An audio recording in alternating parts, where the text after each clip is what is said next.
नमस्कार। सत्य हिंदी के फिल्म समीक्षा शो में आपका स्वागत। मैं हूं प्रकाश हिंदुस्तानी और आज बात करेंगे सैयारा फिल्म के बारे में। ये फिल्म यशराज के बैनर तले बनी है, मोहित सूरी ने निर्देशित की है और ये वो एक म्यूजिकल रोमांटिक फिल्म है जैसी फिल्में दशकों पहले बना करती थी।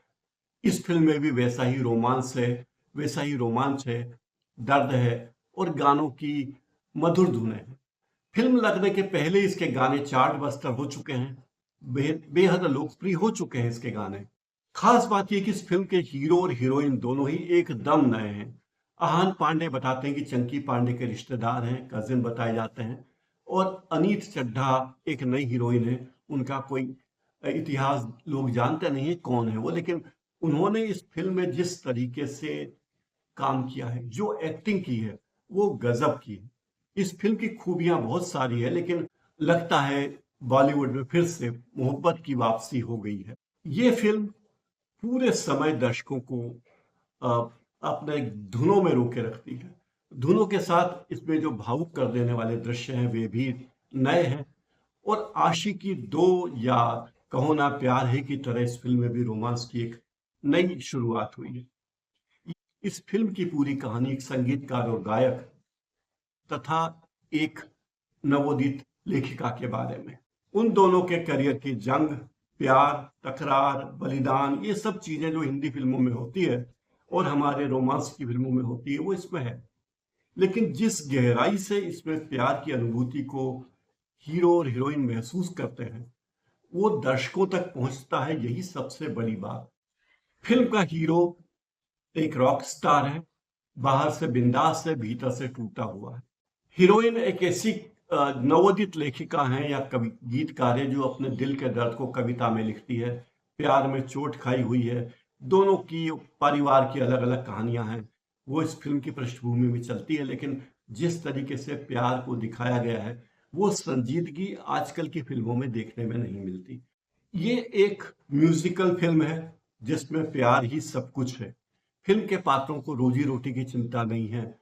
वे हीरो रॉक स्टार बनने की लाइन में है और बिल्कुल छा जाने वाला है पूरी दुनिया पे।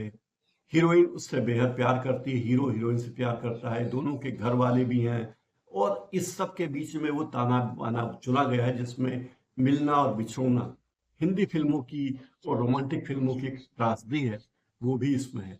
लेकिन इस फिल्म में जबरदस्ती के खलनायक को नहीं ठूसा गया है, जबरदस्ती की मारपीट नहीं की गई है। लेकिन वो सारे सीन है जिसकी कल्पना एक युवा मन करता है। समंदर का किनारा हो या बर्फीली वादियां हो या समंदर के भीतर याट में घूम रहे हो, मोटरसाइकिल पर फुर्रियां मार रहे हो और पीछे लड़की बैठी हुई है, ये सारी परिकल्पनाएं आज के युवाओं की है जो इस फिल्म में दिखाई गई है।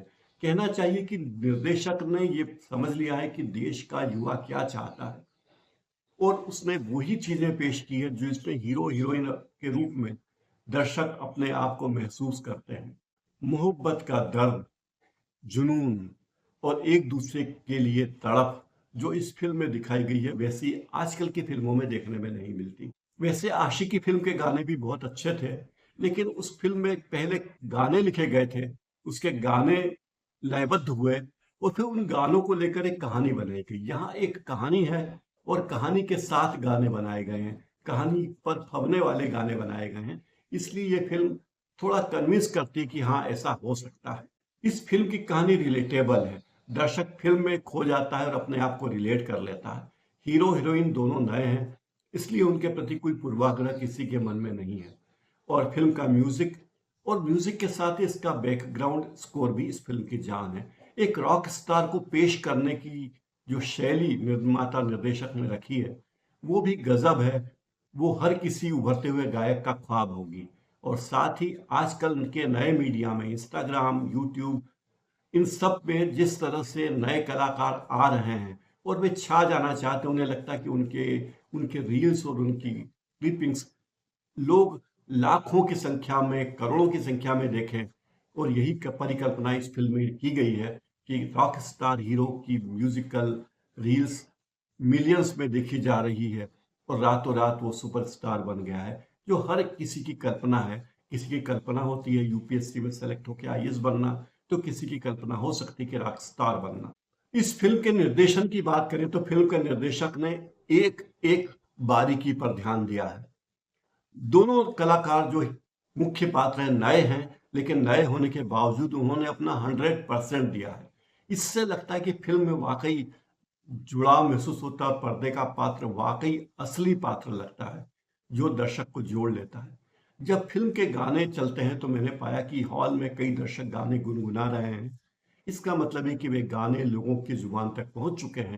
कुछ दशक पहले तक तो यह अनिवार्य था कि जिस फिल्म के गाने जनता की जुबान पर पहुंच जाते थे वो फिल्म अपने आप ही सुपरहिट हो जाती थी। ऐसा ही इस फिल्म के साथ भी लगता है कि दर्शकों को अगर गाने पसंद हैं और नए हीरो हीरोइन पसंद है तो फिल्म आगे जाकर आगे लोकप्रिय होगी। प्रेम कहानी पर फिल्में बनती रही हैं, लेकिन कई लोगों का मानना है कि ऐसी फिल्म 1.5-2 दशक में नहीं बनी। इतनी जबरदस्त फिल्म जो रोमांस को लेकर है।